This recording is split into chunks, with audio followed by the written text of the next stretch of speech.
Если я не тот, если Федя не тот или Вася не тот, то кто же тогда тот? Все сыпалось на голову, песок и все остальное. Вместе с дождем это все вперемешку. Коли ти дивишся кожні 2 хвилини, там кожну хвилину на телефон, щоб воно було, хоча б, щоб воно було прочитане. Ну, найважче було розуміти, що кожен дзвінок може бути останній. Єдине, що допомагає вивести, це тотальна любов.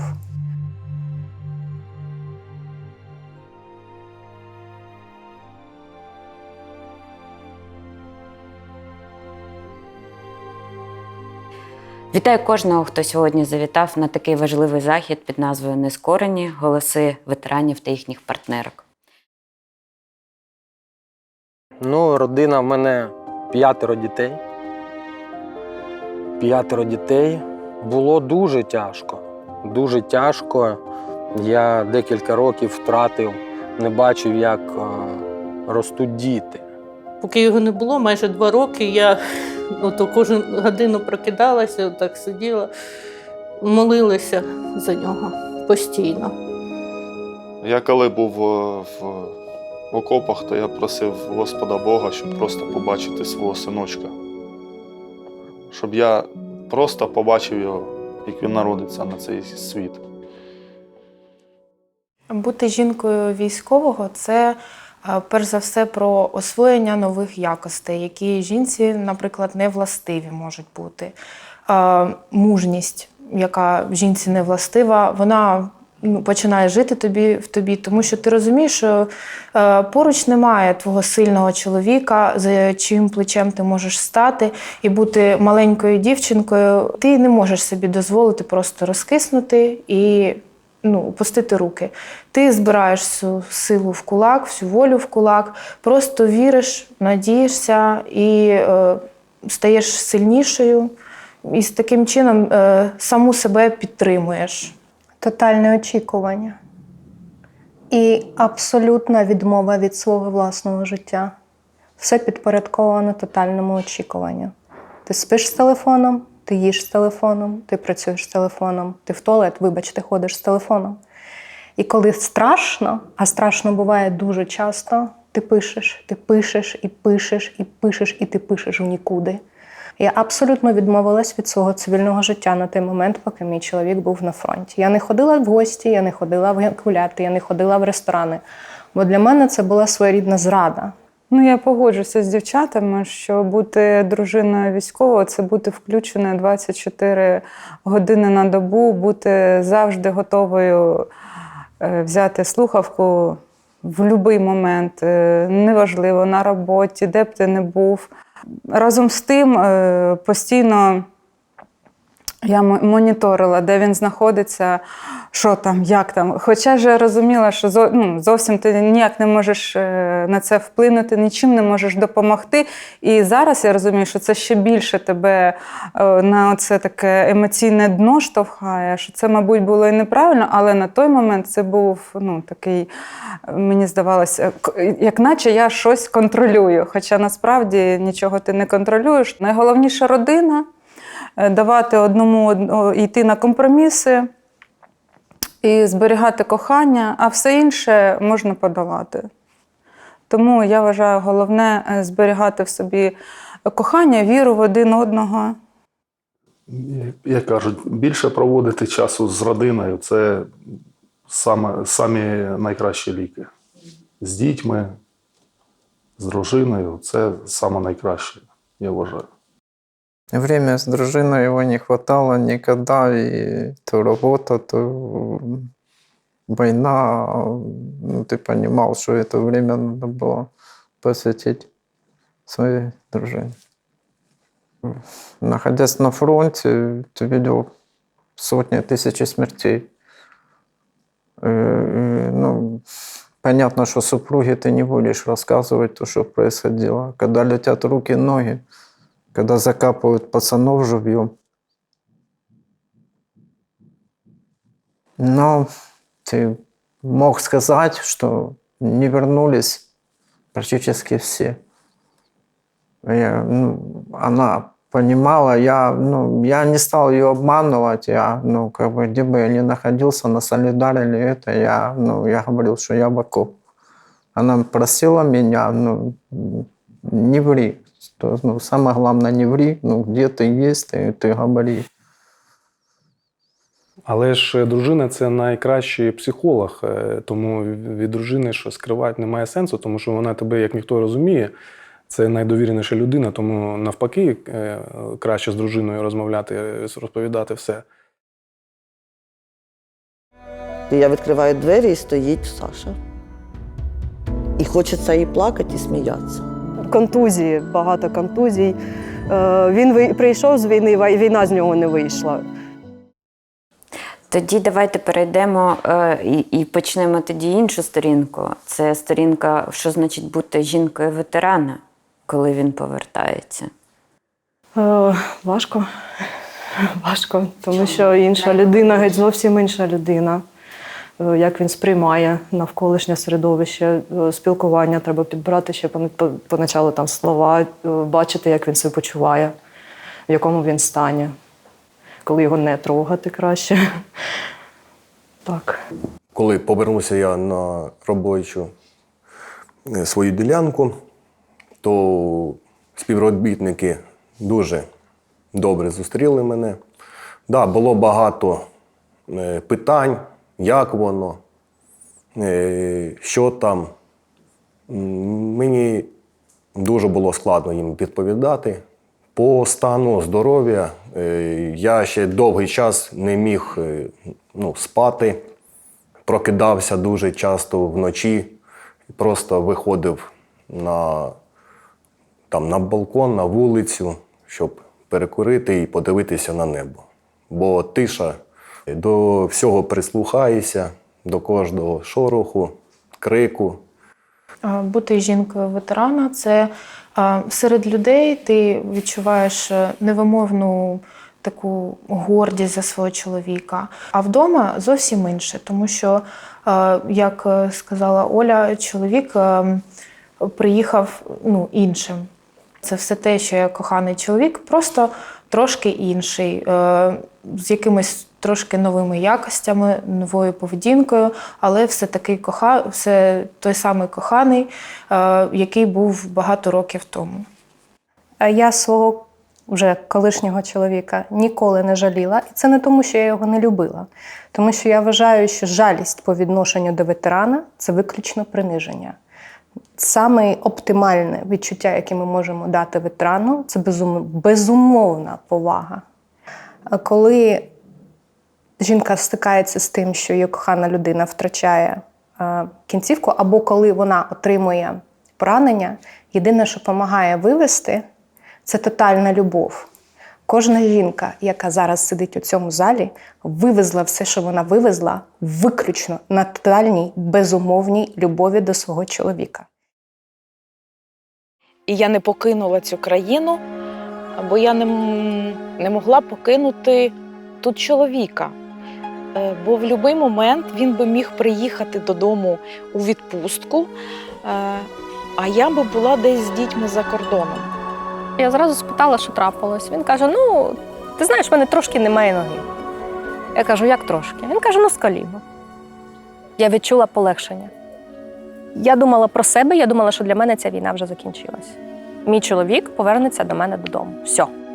Звичайно, чоловік, він завжди говорив, все нормально, не переживай, ми скоро їх дамо їм прочуханки, виганемо з України, я повернуся, все буде супер. Повертаючись на той час, я думав, що зі мною все добре. Коли вже пройшов певний час, то зараз я розумію, що добре не було і близько. Це важко було почати жити цивільним життям. Навіть коли я звільнився і в мене через неділю народилася донька, то вже на третій день, коли я вже був вдома, я вже дзвонив командиру і домовлявся за відношення, щоб повернутися назад на війну. Це дуже такий процес важкий, тому що ти звик Ти, коли пішов на війну, ти максимально всі ресурси свої, які в тебе є, ти їх мобілізуєш, і зупинитися важко. Вийшов на роботу раніше, чим міг. У мене були ще дні додаткової відпустки, але ж я їм не скористався, розумів, що треба йти працювати. І таким чином, коли вже, слава Богу, об'єм роботи вже був у нас великий, голова думала більше за працю, за поставлені задачі, і таким чином становилося все краще, краще і краще. Ну, по-перше, я дуже довго чекав, щоб до неї повернутися, бо я звільнився в кінці червня, а до роботи приступив тільки в жовтні. І я все літо сидів вдома і такий думаю, боже, як ті пенсіонери вдома сидять, я не знаю. Так нудно мені ще ніколи не було.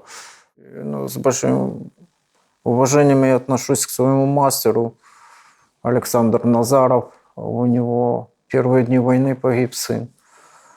И он как никто понимал вот эту боль, он не задавал глупых вопросов, и он с большим уважением он относится к ветеранам. У него погиб друг, который тоже в моей бригаде. И, ну, коллектив не задавал никогда глупых вопросов. Был ли я открытый? Улыбаться я начал где-то через месяц, через полтора на работе. Під час реабілітації і протезування, вже коли я вже навчався ходити на механічному колінові, я дізнався, що компанія буде донором для колінного вузла. І частину коштів надала саме на це електронне коліно, а другу частину коштів задонатив побратим, який там протезувався. Тому що, на жаль, ці колінні вузли дуже дорогі.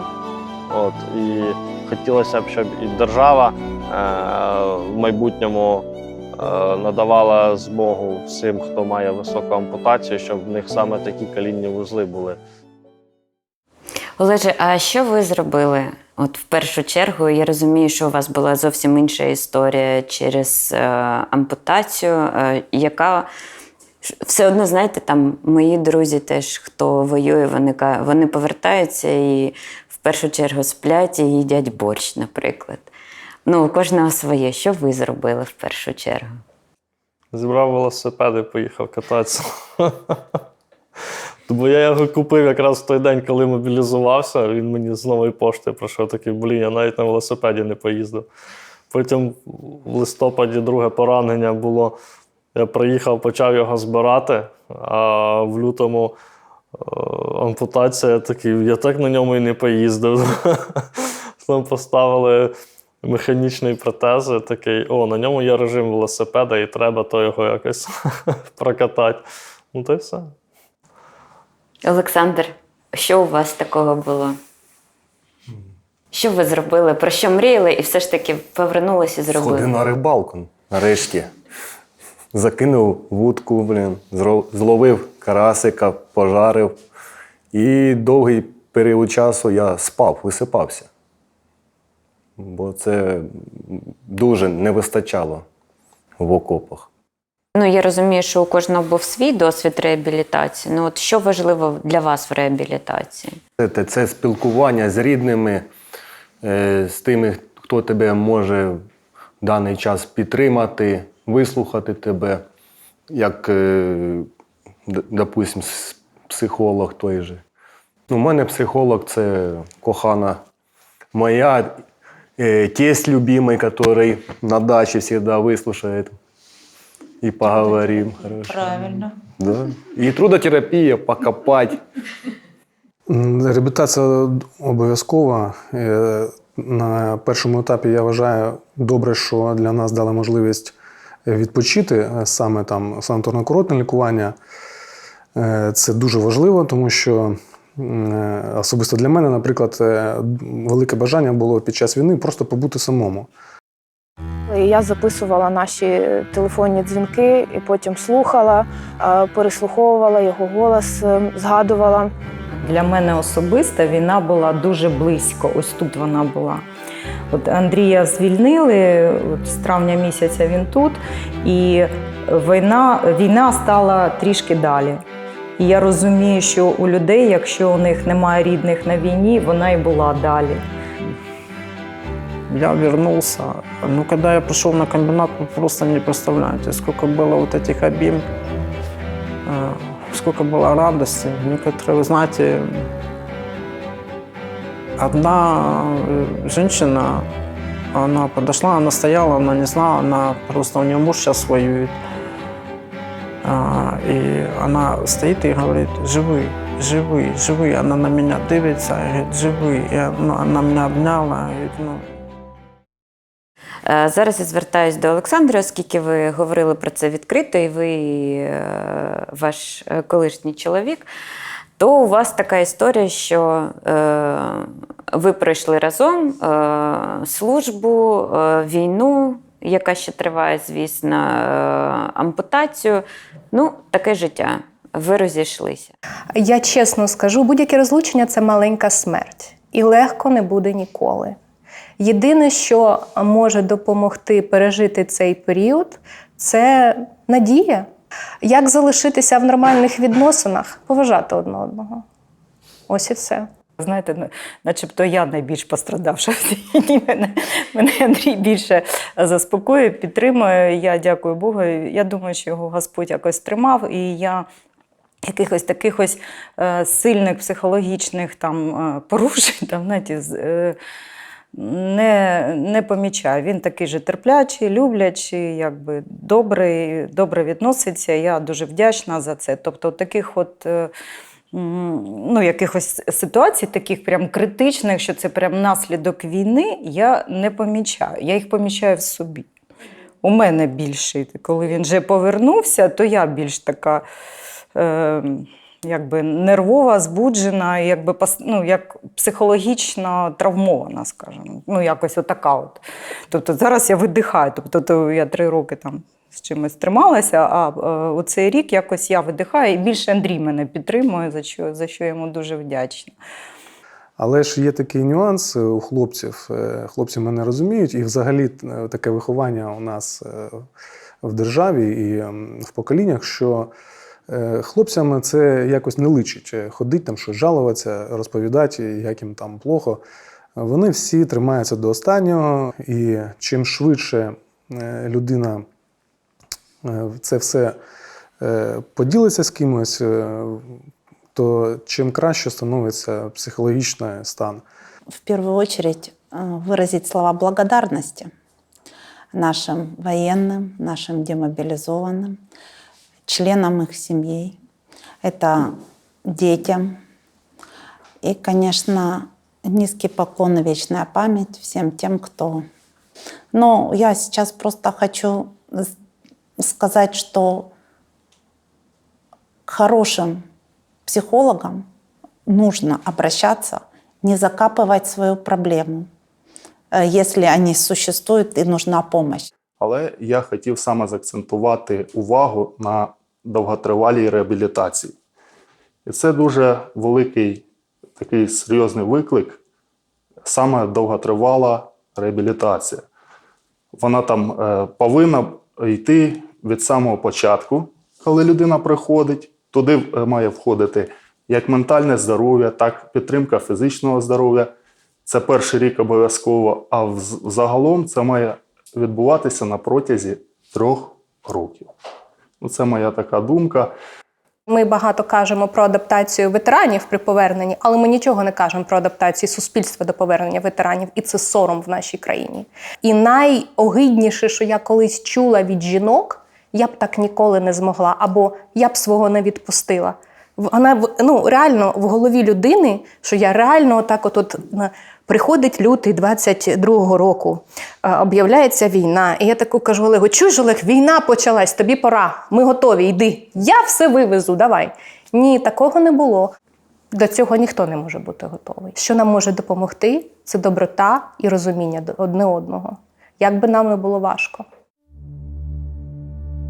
Відчуття таке було неприємне, коли по п'ятах біжиш, а за тобою гоняться міни. Де, як у Першу мирову війну, все в пилі, десь хтось кричить. А коли вже почався обстріл, ми забіжали в посадку, падал, и, прилетел осколок в голову. Запах вот это брони серой, вот это вперемешку, рваные части этих сгорелой техники. Цьому кожен раз, як їдеш, нельзя привикнути, нельзя.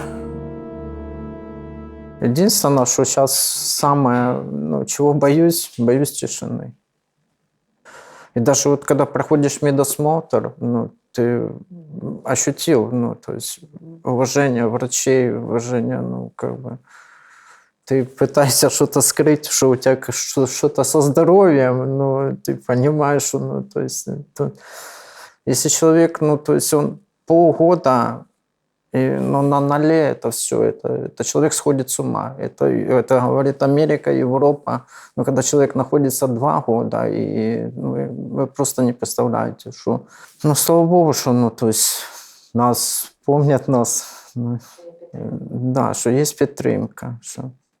Компанія створила кабінет для ветеранів, що є конкретні люди, які цим піклуються, які роблять супровід. Гарно підібраний персонал, дівчатка молодці. Це дуже допомагало, тому що ти бачив, що з тобою спілкуються добре, ти розумів, що тебе чекали, що тобі готові допомогти. Я кожен раз при кожній зустрічі з ветеранами більш стаю впевненим в тому, що програма підтримки ветеранів – це індивідуальний підхід до кожного. Це спілкування, яке відбувається зараз, те спілкування, яке відбулося раніше, відео, сюжети і те, що буде далі – це дуже великий крок програми підтримки ветеранів. Чому? Тому що ті хлопці та дівчата, які зараз знаходяться в Збройних силах України, вони побачать реальні історії людей, повернення, успішного повернення. І як багато хто не знає, але я, може, комусь відкрию, вони не будуть боятися повернутися в цивільне життя. Ми зараз перейдемо до частини, яка пов'язана з відеопроєктом. Принаймні я зрозумів, що кожний досвід військового, він абсолютно різний і не схожий один на одне одного абсолютно. І кожен пройшов свій шлях. Для мене це була можливість і майданчик для того, щоб показати таким, як ми, що ви не самі. Деякі категорії нашого суспільства наразі зникають у очах інших. Більш за всіх непомітні – це є сім'ї загиблих. Їх просто не існує. Далі йдуть такі, як я, колишні партнери. Тобто ми, теж викреслені з життя, де обнулюється повністю наш травматичний досвід, хоча він нікуди не дівся. Потім йдуть дружини ветеранів і потім ветерани. Нашому суспільству не дуже зручно дивитись нам в очі, не дуже зручно визнавати той факт, що ми існуємо. Тому мати такий майданчик, щоб нагадати, що «Альо, я існую я, існує мій колишній чоловік, існують дівчата зі своїми чоловіками». Це дуже круто. Ти ж не завжди думаєш про ці всі моменти, а коли тебе задають питання і це все тебе, як то кажуть, вилазить, і ти це все на світ даєш людям, проаналізував це все і подивився, як воно виглядає. То цікавий досвід. На цих вихідних ми гуляли на набережній, і там гучно лунала музика російська. Для мене, як для дружини ветерана, це тригер. А для нього це взагалі. І я думаю, багато хто відчув дискомфорт. Ми не розуміємо, так а за що я тоді воював. Тому це має бути якось на якомусь або державному рівні, або на рівні місцевої влади. Це повинно контролюватися, крапка. Конкретно мої реальні поради – це починати з дітей. ми доросле суспільство вже не змінимо. Нам треба починати з дітей. Було декілька таких прикольних випадків, коли спочатку в Польщі ми зустріли маму з дитинкою, і мала дитина питала у мами на польській, польська, в принципі, вона так базово зрозуміла, вона питала, що у дядька з ногою. І мама сказала, у нього супер нога. І дитина зрозуміла, що це ок, це нормально. Потім інші поляки, з якими ми зустрілись в аеропорту Франції, малий теж запитав, що з ногою. І батько йому пояснював, що в Україні йде війна, і цей дядя, він воює за те, щоб ти і я жили мирно. І діти розуміють. 24 лютого Андрій був на зміні. Він пішов на зміну, і він подзвонив мені рано вранці і сказав, Оля, почалась війна. Все замерло внутрі, холодно стало, але я працюю вчителем. Я зібралась і пішла до школи. Прийшли дівчата до мене, вони мені хотіли допомогти, щоб я допомогла Андрію. Каже, що потрібно? Це була зима. Я кажу, їм холодно, давайте купимо устілки. Вони кажуть, добре, ми зробимо ярмарок, проведемо ярмарок, це діти самостійно там з батьками щось пекли, продавали і зберемо кошти на устілки. І для мене було важлива саме ця підтримка. Мені вчителі казали, що вони самі здивувалися, але підтримували саме тому, що сказали, у нашої вчительки чоловік воюють, це для нього.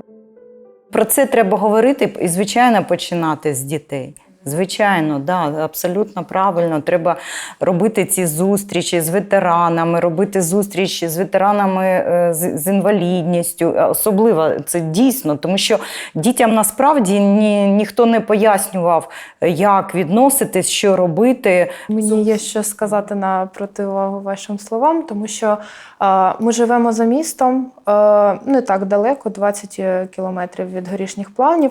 Там в нас є школа, і мій чоловік був запрошений на таку просвітницьку, можна сказати, діяльність, розповісти дітям про його військовий досвід, про досвід ветерана. І діти між тим були дуже зацікавлені у цьому, тому що чоловік ще приніс там деякі речі, бронежилет, тактичні, в общем, свої всякі там речі приніс. Діти настільки були зацікавлені, всі ставили дуже багато запитань. І були, як наскільки чоловік розказував, були великі очі, здивування, що таке відбувається. Насправді, сегрегація суспільства на даний момент є катастрофічною. Не тільки між нами і іншими жінками, а між нами і цивільними, які цього не пережили. Я розумію, що до стобіса людям страшно. Я все це дуже добре розумію. Але їх страх не дозволяє їм бачити те, через що проходимо ми, через що проходять хлопці. Декілька хвилин тому я почула їх історію, як то було там, на передовій, як їм було, коли вони повернулися сюди. Компанія, в якій ми зараз всі працюємо, щиро вдячна вам, хлопці, за те, що ми можемо жити, за те, що ми можемо спокійно спати, за те, що ми можемо працювати і планувати своє майбутнє. Те, що зараз я почула, це додало впевненості нам, що все, що ми робимо для вас, це ми робимо правильно. Зворотній зв'язок ви надали такий, що нам хочеться ще робити для вас ще більше і більше того, щоб ви відчували себе повноцінними людьми у цьому новому суспільстві. Чому я кажу новому суспільстві? Тому що того суспільства, у якому ми жили раніше, його вже ніколи не буде. Ми всі інші, ви інші. І що ми хотіли зробити у найближчому майбутньому? Ми хотіли впровадити програму агентів адаптації, агентів змін. Ми хотіли надати можливість нашим ветеранам навчитися самим і навчити інших, тих ветеранів, які повернуться додому. Приємно сьогодні познайомитись з дівчатами, з хлопцями, ветеранами. Ми більш якось з дівчатами. Дійсно побачити, що ти не одна, що не тільки в тебе такі моменти в житті відбуваються. Дякую, дівчата, за підтримку. Всіх вас просто пишаюся вами, що ви молодці. Да, я також хочу подякувати і хочу, щоб всі зрозуміли, що Україна сильна завдяки тому, що у нас є такі дівчата. Тому що це невід'ємна частина нашої перемоги, нашого успіху у війні, тому що у нас тил дуже надійний. І завдяки таким дружинам, таким дівчатам, мужнім, які внесли дуже вагомий вклад в наше суспільство, і ми переможемо, і Україна засяє. Так що дякую вам, дівчатка, вклоняюся дуже сильно.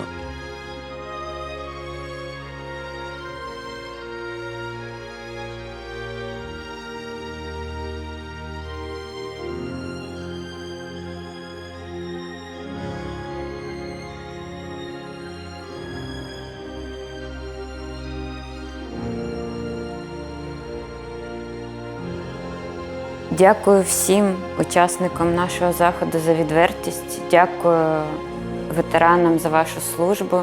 Дякую всім жінкам, партнеркам за вашу силу, за вашу готовність, за ваші слова.